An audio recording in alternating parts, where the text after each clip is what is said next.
porque a veces las circunstancias son adversas, todo parece que va a acabarse, estamos pasando momentos de incertidumbre, de tribulación, pero el Señor está con nosotros. En el año que murió el rey Uzías, vi yo al Señor sentado sobre un trono alto y sublime, y sus faldas llenaban el templo. Por encima de él había serafines, cada uno tenía 6 alas, con 2 cubrían sus rostros, con 2 cubrían sus pies y con 2 volaban.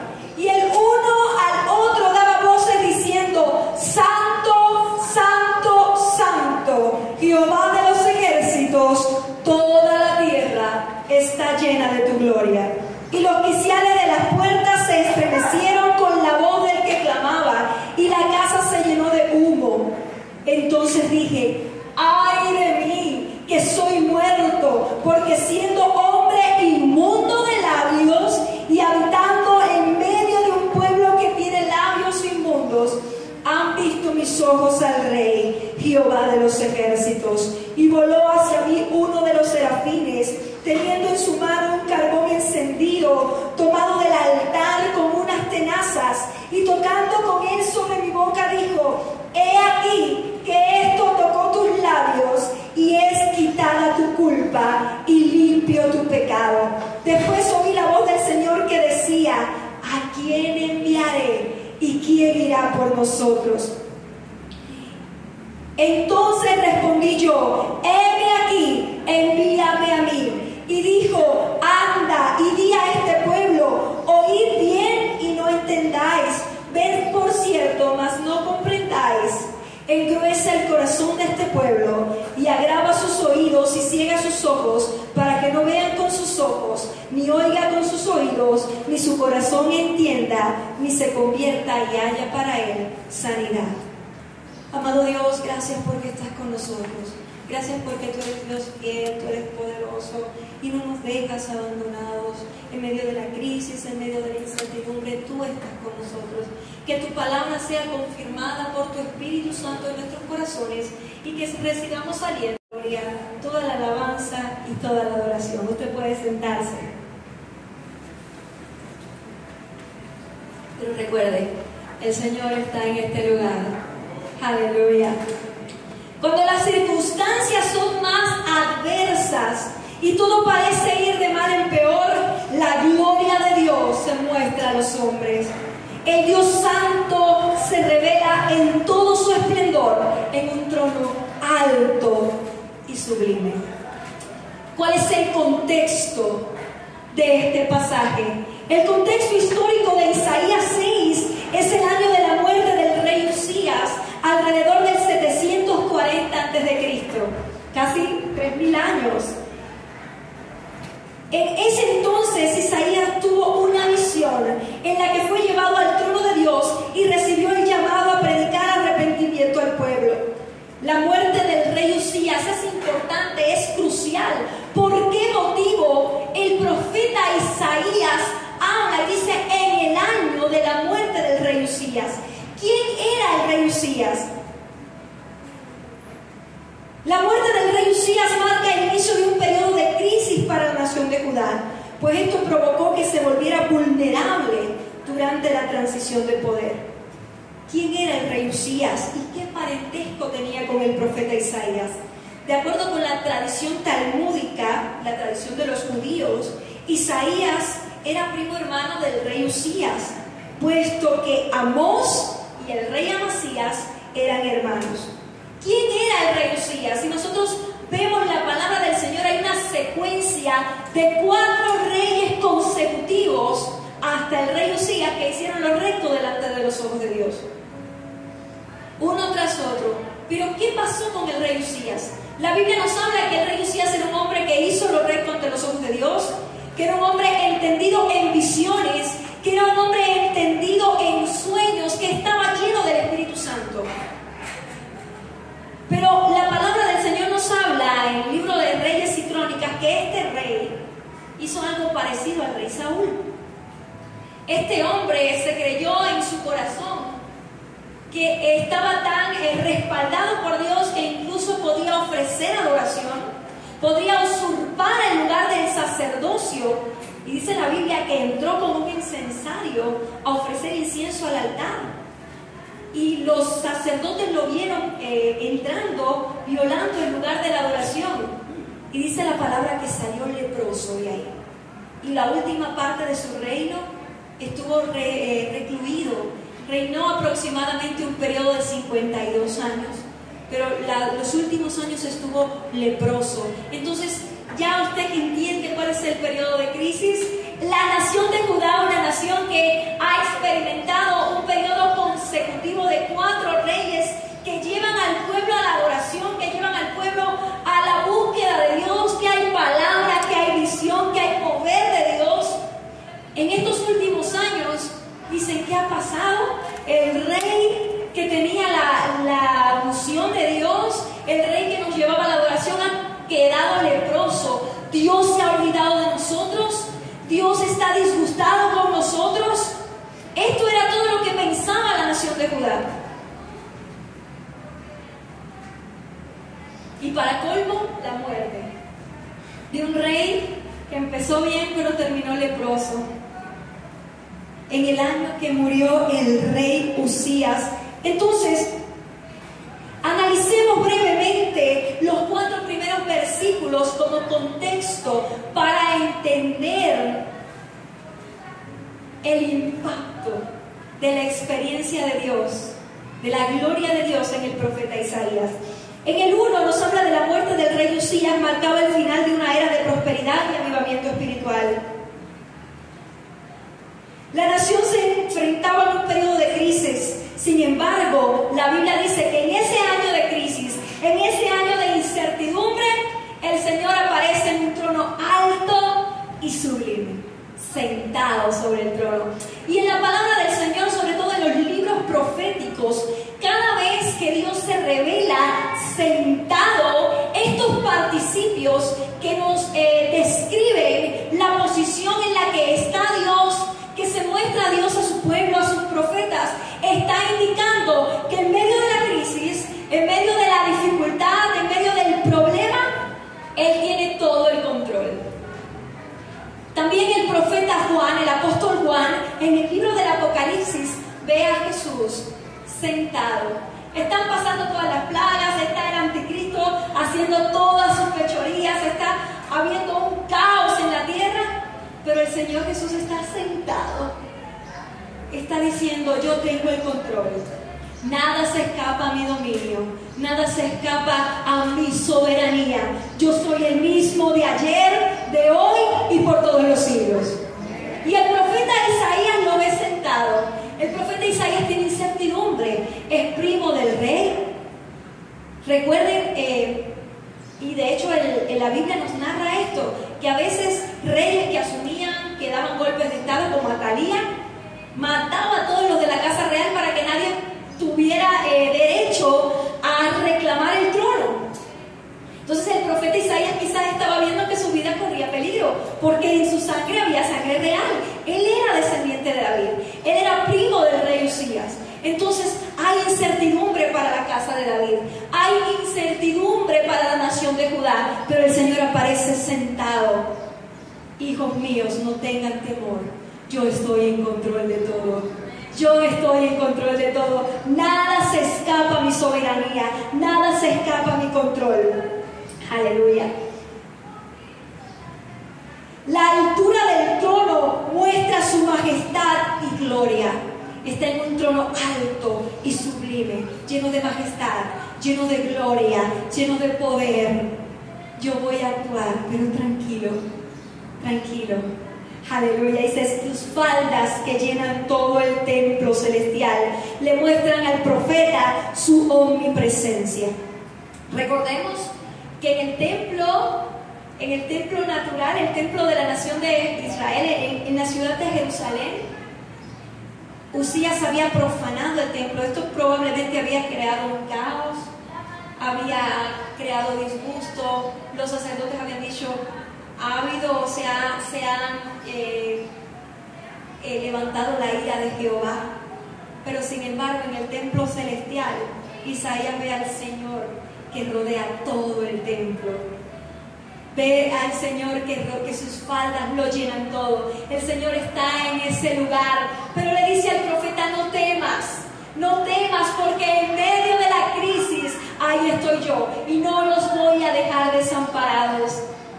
Y esto no es casualidad, que el profeta Isaías sea el profeta que después de los evangelios en el Antiguo Testamento sea el autor que más profecías, que más revelación del ungido de Dios, de Cristo, haya tenido. Porque es que en medio de la crisis es donde el Señor habla y da sus promesas de salvación y de redención. En el versículo 2, los serafines que cubrían sus rostros y sus pies mostraban reverencia profunda y humildad ante la presencia de Dios. Y luego viene la alabanza.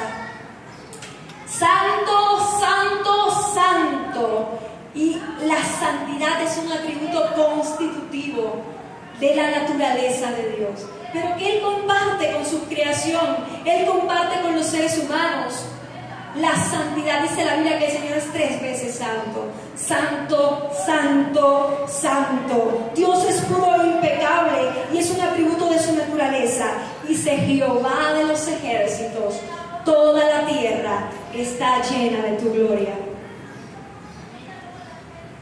Yahvé Sebaot, que es la expresión en hebreo, y cada vez que en el Antiguo Testamento se enuncia este nombre para Dios, Jehová de los ejércitos, está asociado en un contexto de salvación y de liberación. Entonces, Isaías se pregunta qué va a suceder. Hay crisis nacional, pero el Señor se revela y la oración de los serafines y los seres vivientes angelicales es: toda la tierra está llena de tu gloria, Jehová de los ejércitos. Tú vas a actuar, tú vas a pelear por tu pueblo, tú vas a cumplir tus promesas a tu pueblo. ¿Qué podemos entender de este pasaje que muestra la gloria de Dios? De la misma forma que el Señor estuvo con la nación de Judá, el Señor está con la iglesia. El Señor no le ha dejado, no le ha desamparado. Él sigue con su pueblo. Toda la tierra está llena de tu gloria. Toda la iglesia de Misión de Fe está llena de tu gloria. Aleluya, regocíguese, hermano amado. La crisis, la incertidumbre no importa. Ese es el escenario para que Dios pueda actuar, para que Dios pueda mostrarse, porque no hay otro fuera de Él. Fuera de Él no hay salvación, fuera de Él no hay solución, fuera de Él no hay sanidad. Fuera de Él estamos perdidos. El apóstol Pedro le decía a Jesús: ¿a quién iremos si solo tú tienes palabras de vida eterna? Jehová de los ejércitos, toda la tierra está llena de tu gloria. Jehová de los ejércitos, toda la tierra está llena de tu gloria. Y esto me recuerda al salmista en el Salmo 139. ¿A dónde me iré de tu espíritu? ¿Y a dónde me esconderé de tu presencia? Hermano amado, no podemos escondernos de Dios. Toda la tierra está llena de su gloria. No hay nada que podamos hacer fuera de la presencia de Dios. En el versículo 4, la adoración de los seres vivientes causó un terremoto y una conmoción espiritual que removió las columnas y los cimientos de la casa, el templo de Dios. Y es precisamente cuando nosotros, como sus criaturas, adoramos, alabamos a Dios, hay una conmoción espiritual. Las estructuras de poder de las tinieblas, las fortalezas del diablo caen, tienen que derribarse. ¿A qué? A la gloria de Dios cuando la iglesia adora. Y esto lo está viendo el profeta Isaías, y eso está sucediendo en el cielo. Las estructuras más fuertes y poderosas se estremecen, se derrumban ante la gloria de Dios. Aleluya. Entonces podemos afirmar categóricamente que la manifestación de la gloria de Dios es suficiente para traer restauración, para traer sanidad, para traer santidad y consuelo. La gloria de Dios. ¿Cuáles son los efectos que genera en nosotros la gloria de Dios. En este pasaje encontraremos 3 efectos principales que la gloria de Dios, la presencia de Dios, provoca en nosotros como creyentes. Y en primer lugar encontramos una fuerte convicción de pecado. Versículos 5 al 7. Y cuando Isaías ve al Señor sentado, lleno de gloria, de santidad, ve la alabanza y el terremoto espiritual que provoca, Isaías no se puede quedar en pie. La reacción natural de Isaías es decir: ¡ay de mí que soy muerto! ¡Ay de mí! Soy destruido a causa de Dios. Y es que la expresión está en voz pasiva, porque ve la santidad de Dios.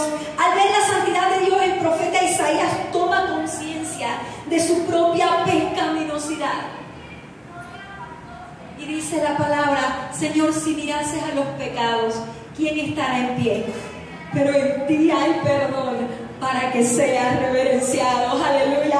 Eso es lo primero que provoca la santidad de Dios: convicción de pecado. Labios que deshonran la adoración a Dios y pervierten el propósito para el que fueron creados. Y el profeta Isaías sale así y dice: ay, Señor, perdóname, porque soy un hombre de labios inmundos, no soy tan santo como yo creía, porque la gloria de Dios me ha confrontado con mi propio pecado. Y esto es poderoso y esto es impactante, porque recordemos que el profeta Isaías está en un contexto de más o menos 1000 años desde que la ley mosaica fue dada. Entonces, ellos, por guardar la ley, recuerden en el tiempo de Jesús que ellos guardaban la ley, se creían muy santos, muy perfectos. Sin embargo, cuando el profeta Isaías ve la gloria de Dios, se da cuenta que no es suficiente, que necesita ser limpiado, que necesita ser perdonado. Y dice: estoy rodeado de un pueblo, no soy diferente.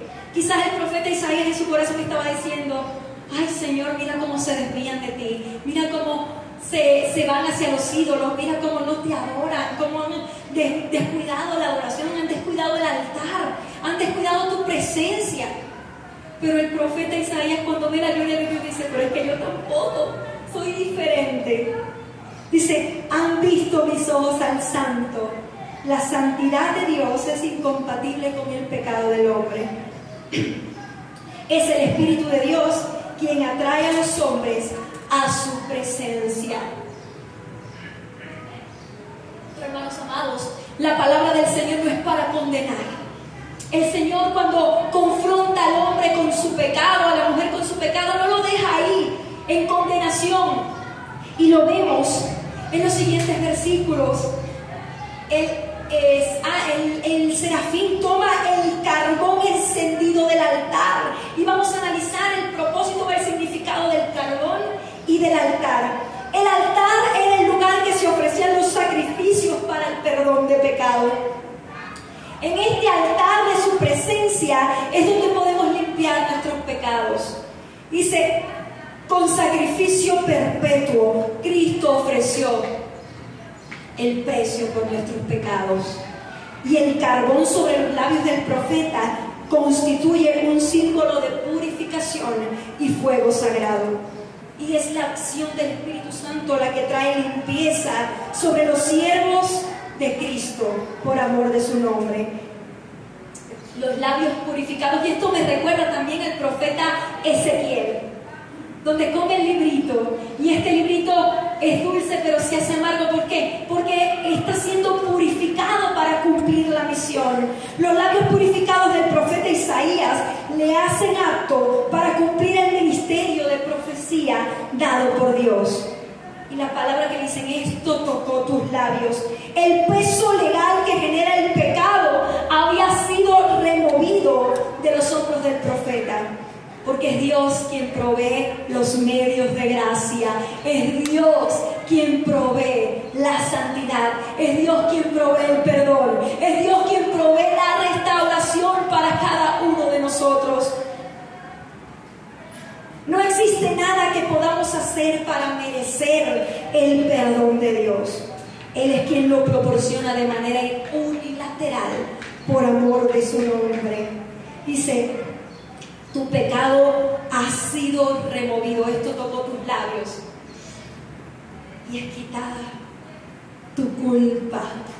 Y la culpa, mis hermanos amados, no es un estado mental. La culpa es un estado legal, es una figura legal.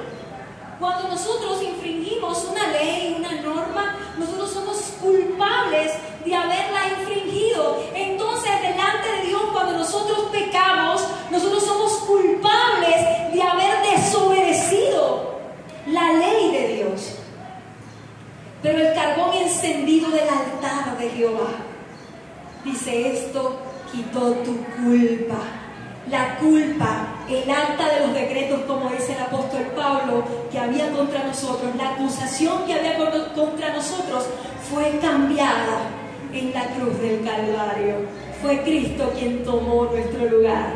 Y por eso nuestra culpa inmediatamente ha sido removida por medio de Cristo.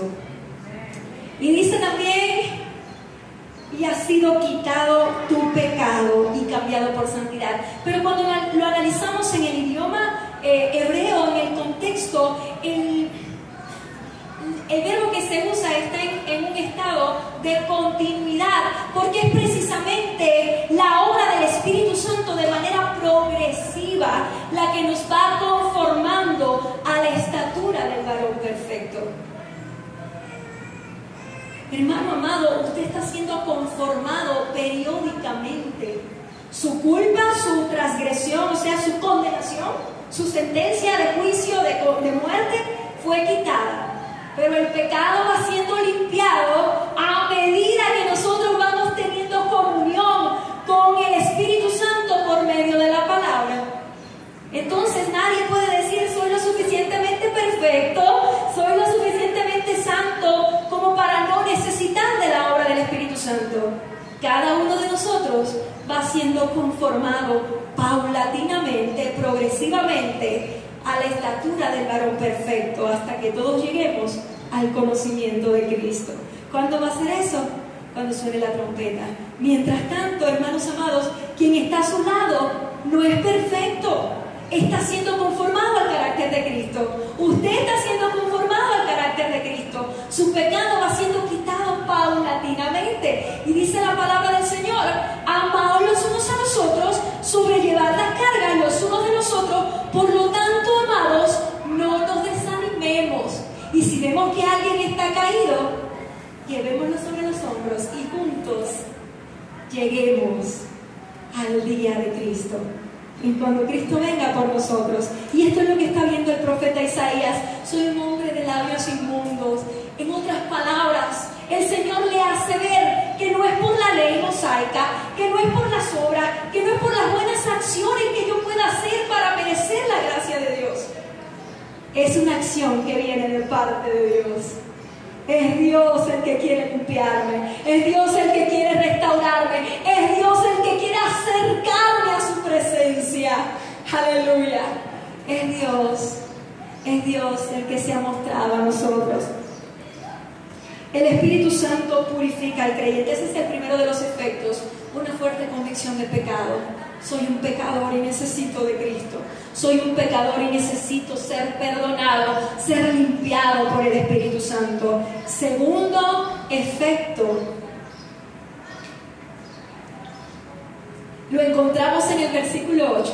El versículo 8 está pequeñito, pero tiene una carga espiritual tremenda. Después de la limpieza espiritual, el profeta está atento. Dice, y escuché la voz de Dios que decía. Una relación personal con Dios manifiesta en la comunicación. Cuando estamos cerca de Dios, cuando ya la pecaminosidad de nosotros no se impide, no se interpone entre la relación mía con Dios, entonces yo estoy atento a lo que Dios va a hablar a mi vida. Purificado el creyente tiene una completa relación con Dios. Dios le habla y le comunica sus propósitos. La certeza de que es Dios el que habla el corazón del creyente y no más nadie. Es Dios el que habla. Es Dios el que muestra sus propósitos. Y yo creo firmemente que en esta congregación Hay personas que Dios está inquietando por los propósitos de Dios. Hay personas que Dios está llamando. Hay personas que Dios les está diciendo: ¿qué voy a hacer? ¿Dónde están los valientes que van a ir por mi reino? Aleluya. La certeza de que es Dios, la voz de Dios que trae propósito a la vida, la voz de Dios que manifiesta el mensaje y la visión para la iglesia. Y aquí viene la pregunta crucial. Y es una pregunta que el Señor sigue haciendo a su iglesia: ¿a quién enviaré y quién irá por nosotros? ¿A quién enviaré y quién irá por nosotros? Hermanos amados, ¿quién dice heme aquí? Como el profeta Isaías. El propósito de Dios se manifiesta en una necesidad espiritual. ¿A quién enviaré? Y la palabra del Señor también dice, Jesús lo dijo: los campos están blancos para la siega, pero los obreros son pocos. Los obreros son pocos. La venida del Señor está a las puertas. Cristo viene pronto. ¿Dónde están los valientes de Dios que dicen ¿a quién enviaré y quién irá por nosotros? El vocero de Dios que ha sido enviado por Él como emisario de su mensaje. El llamado de envío implicaba invertir toda la vida por causa de Dios. El que responderá al llamado de ir por nosotros, ¿quién es? ¿A quién enviaré? ¿A quién comisionaré? Y la comisión dada por Dios al profeta Isaías implicaba toda la vida. Y analizando los tiempos, los periodos, las fechas que el profeta Isaías presenta de los reinados de los reyes, aproximadamente 4 reyes, y lo que la tradición talmúdica refiere de la historia de la nación de Israel, el ministerio profético de Isaías se extendió alrededor de 60 años. Y cuenta la tradición que muy probablemente en los primeros años del reinado de Manasés, un rey que fue idólatra, que hizo lo malo ante los ojos de Dios, el profeta Isaías fue aserrado. No sé si ustedes han leído en el capítulo 11 del libro de los Hebreos, el libro de Hebreos, donde se habla de los héroes de la fe. Dice que algunos alcanzaron reinos, pero otros fueron aserrados. Muy probablemente se refiere al profeta Isaías, por lo que cuenta la tradición judía, que fue aserrado por causa de confrontar con el pecado. Hermanos amados, el llamado que Dios le ha hecho a la iglesia no es para 2 años, no es para unos meses, es para la vida entera. Jesús dijo: me seréis testigos en Jerusalén, en toda Judea, en Samaria y hasta lo último de la tierra. Pasión por las almas perdidas, pasión por aquellos que no conocen a Cristo, pasión por aquellos que se han debilitado en la fe, pasión por aquellos que no están haciendo la voluntad de Dios, que ese es tu amor, amor por lo que a Dios le duele, dolor por lo que a Dios está inquietando su corazón. Esto es lo que significa ¿a quién enviaré? Y luego, ¿y quién irá por nosotros? La respuesta esperada de Dios se manifiesta en las palabras del profeta: y respondí yo, heme aquí, envíame a mí. Y dije yo, aquí está mi vida. Tales palabras implicaban una disposición de servicio. Y el profeta, cuando responde de manera imperativa: Señor, envíame. Está sintiendo el dolor de Dios, está sintiendo la fuerza de Dios de comisionarlo, de llenarlo de su Espíritu Santo para predicar la palabra. Mis hermanos amados, la iglesia de Cristo en los últimos tiempos ha sido comisionada con una labor profética. ¿Qué es la labor profética? Declarar la voluntad de Dios. ¿Y cuál es la voluntad de Dios para esta generación? Que se arrepientan de sus pecados y sean salvos. Eso es el Evangelio: predicar la palabra de Dios, confrontar al hombre con su pecado. Hermanos amados, hemos sido llamados a mostrar el pecado a las personas que están allá afuera. Y eso es amor por la presencia de Dios, eso es amor por las almas, para que no vayan al infierno. Envíame a mí por las almas de la nación. El profeta había comprendido la necesidad de hablar el mensaje. La respuesta del profeta en imperativo demuestra la total obediencia de hacer la voluntad de Dios. Realmente había comprendido la necesidad de predicar el mensaje de arrepentimiento. ¿Hemos comprendido cuál es la real misión de la iglesia? Todo lo que tenemos, todo el servicio que hacemos acá es para capacitarnos y para comisionarnos para cumplir la gran comisión de hacer más discípulos, más discípulos, más discípulos. ¿Para qué? Para extender el reino de Dios, que no es un reino físico hasta la segunda venida. En estos momentos es un reino espiritual donde cada persona que reconoce que Cristo es su Señor y Salvador ha pasado a formar parte del reino de Dios, establecido en cada uno de nuestros corazones. Envíame a mí. Realmente había comprendido la necesidad de predicar el mensaje de arrepentimiento. Es una pregunta reflexiva la que quiero hacer ahora. ¿Cuántos de nosotros hemos entendido realmente lo que Dios quiere para nuestras vidas? ¿Hemos entendido? Usted reflexione con el Espíritu Santo. ¿Hemos entendido lo que Dios está hablando? ¿Hemos entendido lo que Dios quiere? ¿O seguimos sin saber? Cuando hemos visto la gloria de Dios, cuando hemos visto a Dios en un trono alto y sublime, no nos queda otra cosa que decir: envíame a mí, no envíes a otro, yo quiero ir, Señor. Yo no quiero perderme la bendición de ser parte de tu reino. Yo no quiero perderme la bendición de predicar tu palabra para que otros te conozcan. Esa es la segunda, el segundo de los efectos que provoca la gloria de Dios. Y el tercero lo encontramos en los versículos 9 y 10 de manera implícita, y es una gran reverencia por su palabra. Una palabra dura que es la que el Señor le manda a decir. Un pueblo rebelde que no quiere escuchar su mensaje. Cuando vamos, quizás ustedes lo leemos, quizás lo podemos leer en español y nos parece difícil, nos parece duro lo que el Señor está diciendo. Entonces, ¿para qué lo manda? Pero cuando lo analizamos gramaticalmente en el idioma original, nos damos cuenta que lo que el Señor está diciendo: te voy a hablar, pero ya sé que no te vas a arrepentir. Te voy a decir la palabra, pero no la vas a escuchar, porque has decidido en tu corazón alejarte de mí. Aunque yo no quiero que seas destruido, aunque yo no quiero que te vaya mal. Eso es lo que el Señor le está diciendo a la nación de Israel. Es una palabra dura, pero ya sé que me has dado la espalda. Entonces, un pueblo rebelde que no quiere escuchar el mensaje, la obstinación del pecado del pueblo, en contraste con la obediencia del profeta de amar y reverenciar la palabra de Dios. Qué diferente la actitud del profeta.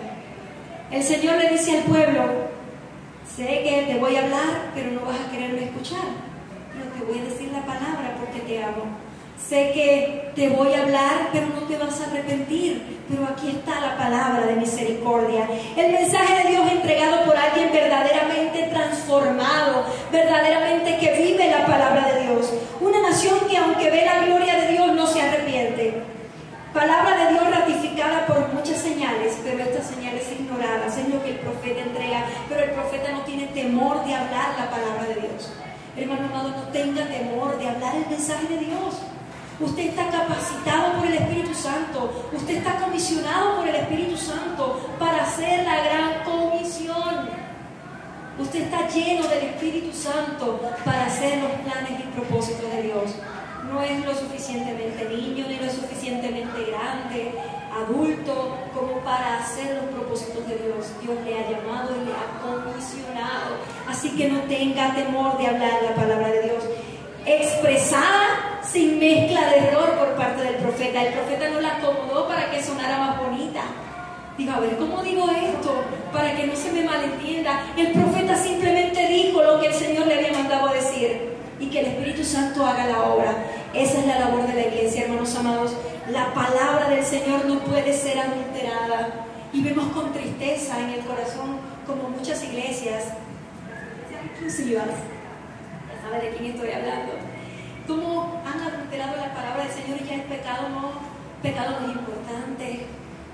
Vemos matrimonios, y usted sabe cuáles son esos tipos de matrimonio, y no hay una transformación verdadera. Con tristeza vemos cómo el mensaje de la palabra de Dios por muchas iglesias ha sido cambiado, ha sido adulterado.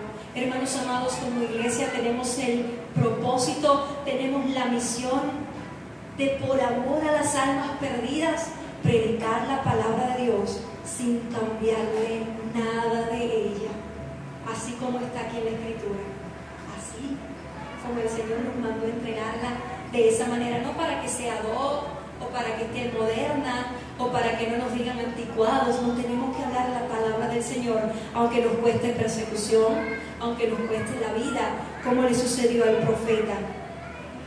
Aleluya. El profeta no cambia ni minimiza el mensaje, sino que lo entrega como lo ha recibido de parte de Dios. La persistencia del ministerio de predicación del profeta está impulsado por la profunda reverencia por la palabra de Dios.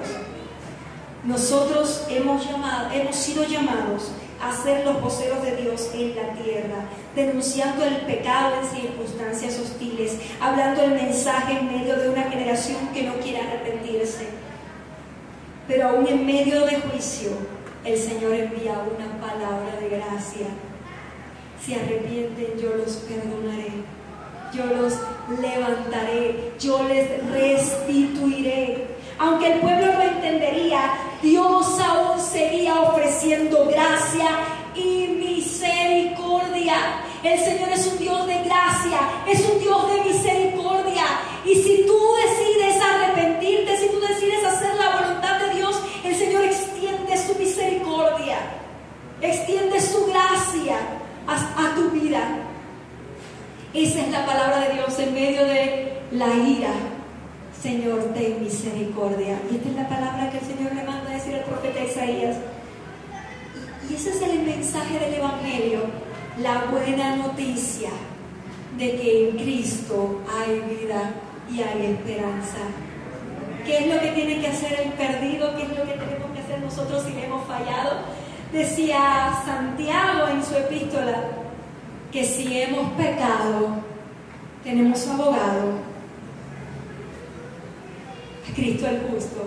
Y también lo dice Pedro, que si hemos pecado, podemos acercarnos confiadamente al trono de su gracia para hallar socorro oportuno. Su gracia inmerecida se muestra en el mensaje de corrección revelado en las Escrituras. Su misericordia se muestra en la obra de su Espíritu Santo de conducir a los hombres de vuelta a Dios. El fin mayor de Dios señala hacia el arrepentimiento sincero. Su palabra transforma los corazones y hace limpios a los hombres.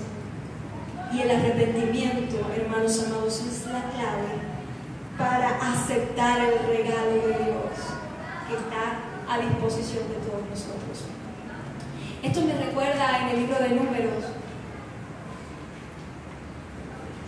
cuando el Señor dice, creo que es a raíz de lo que sucedió con Coré y la rebelión, que Moisés estaba bien cansado y dice, no vas a llevar la carga tú solo, sino que voy a poner del Espíritu que está en ti, lo voy a poner en otros, en los 70 ancianos, para que lleven la carga contigo.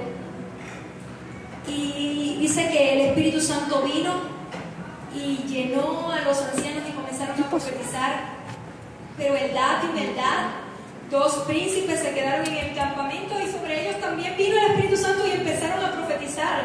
Y Josué fue a impedírselo y Moisés no lo dejó. ¿Tienes tú celos por mí? Moisés está reconociendo cuando dice, ojalá todos sean llenos del Espíritu Santo. Eso sucedió el día de Pentecostés. Eso está sucediendo 2000 años después en la iglesia, cuando cada persona experimenta la llenura continua del Espíritu Santo, cuando cada creyente es lleno del Espíritu Santo. Hermanos amados, pero con la respuesta de Moisés, él reconoció que el Espíritu Santo, Dios en la persona de su Espíritu, quería llenar, quería santificar a todo el pueblo. pero que la mayoría del pueblo estaba viviendo por debajo de los estándares de santidad que Dios demanda. Dios quiere restaurarle, Dios quiere llenarle, Dios quiere traer crecimiento y avivamiento. Pero lanzo una pregunta reflexiva. ¿Estamos viviendo de acuerdo a los estándares de santidad que Dios demanda? 3 efectos. La gloria de Dios en tiempos de crisis provoca efectos de renovación en los seres humanos. Su gloria es suficiente para traer restauración y santidad. Quien ha visto a Dios en su esplendor cobra total conciencia de su pecado y de la necesidad de ser limpiado por medio de la sangre de Cristo. Después de la limpieza es impregnado por el llamado de Dios para predicar el mensaje de arrepentimiento y siente una profunda reverencia por la palabra de Dios. Por tanto, hermanos, busquemos una renovación espiritual en nuestras vidas. Si hemos visto la gloria de Dios, si hemos experimentado la presencia de Dios, busquemos una renovación espiritual. Aleluya.